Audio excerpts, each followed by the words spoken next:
यदि हम चाहे जैसे हो भगवान का भरोसा दृढ़ रखें तो आज भी भगवान है, आज भी भगवान अपने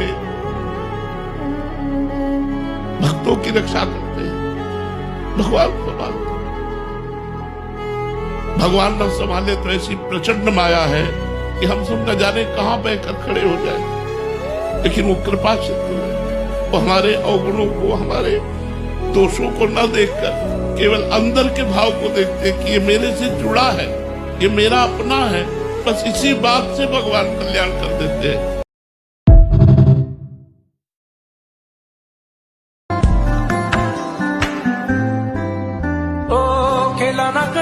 मने रखंतु शत्रु सबुबले निज लोकंक भितरु ही जन्म हुअंती, कारण निज लोकंकु ही आपणक उन्नति एवं सफलता सहजरे हजम हुए नाही।